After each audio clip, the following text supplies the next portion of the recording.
Thanks for watching The 9. All right, this new year means that a lot of us have New Year's resolutions, and when it comes to finances, there are a few things you'll want to do to make sure you're achieving all of your money goals in 2024. Local financial advisor Dan Casey is joining us now. Thank you so much for coming in. I know you were saying just a moment ago, this is New Year's Day, so yes. I'm going to assume you partied lightly last night. Very lightly. Yeah. So let's start with talking about where you want to put your money. So, I mean, you know, a lot of people already have their money in 401ks, some kind of money market making space. Something, yes. Yeah, exactly. But when it comes to the interest rates we're seeing, we saw 10-year Treasury yields pretty much flat at about 3.8%. Yep.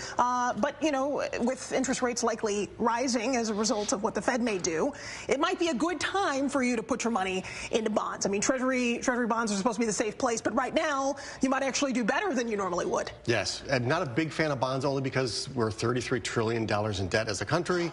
I think inflation is going to continue to rear its ugly head like we already saw. But safe money, because the Federal Reserve has raised rates so much, safe money is making a decent amount. So money market funds that have zero risk, well, very, very little risk, are paying like 5% right now. So it's like, why not, right? The only downside is, though, if you are young and you're trying to get growth, we just saw out of the blue, the market did like 25%.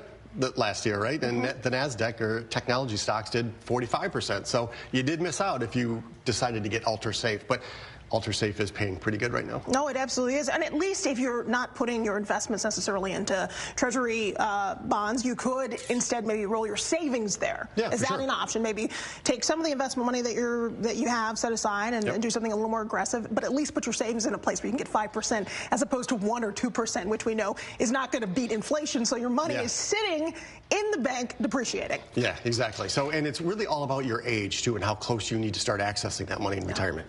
You know, younger, obviously you can take more risk, and you know, maybe bonds aren't the answer, but as you approach retirement, you want to get more conservative. You know, maybe at that point you want to get into some more safer investments. Safer is always in quotes, right? It's all relative. Yeah, it is all relative. And what are you telling your clients about cryptocurrency? Because I've always done the comparison of Microsoft, Tesla, Apple, Meta, Google, and when Alphabet. If I look at that compared to, say, a year ago where Bitcoin was, Bitcoin, you're up, you know, way high. I think Bitcoin was at like 42 or 43,000. Look at the market capitalization of Bitcoin. And Ethereum did even better. So if you could beat all of those companies and beat the NASDAQ very well by going into cryptocurrency. What do you tell folks about that? So I don't have a problem with it at all. It's just you've got any asset that outperforms the market on a regular basis like it does, you're going to have to accept a lot of risk. Right. You're going to have to accept those big swings. But crypto's here to stay for sure. The blockchain is here to stay for sure. So it's just a matter of how much risk you want to take. You know, I usually tell people, you know, at least 5%. If you want to take more risk, 10% or more. But, you know, I have people come to me and they're 100% of their money is in Bitcoin. And I'm like, yeah, that's maybe not the best strategy, but I'm not going to tell you what I'm doing then. That's probably a good idea.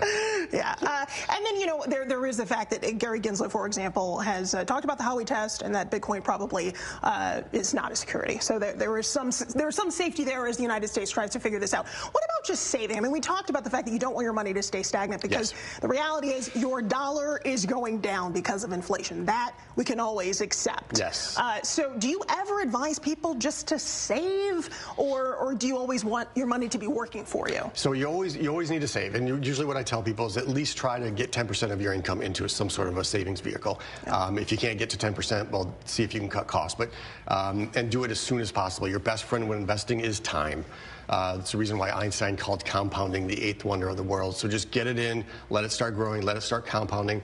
And that's any client that's ever come to me that's got millions of dollars. What do? They lived beneath their means and they saved, and they just let time compounding in the market make them a fortune. Yeah, and let's hope that inflation doesn't eat away at all those gains. The market is the best way to beat inflation, but you're right, inflation is a killer. Yeah, it is. All right, well, thank you so much. We appreciate you, Dan, for coming. And you can visit bridgeriverllc.com if you want to learn more and check in with Dan and talk about budgeting and all those things that, frankly, are sometimes a little tough to do, but important. But you got to do it. You got to do it. Thank you so much. Thank you.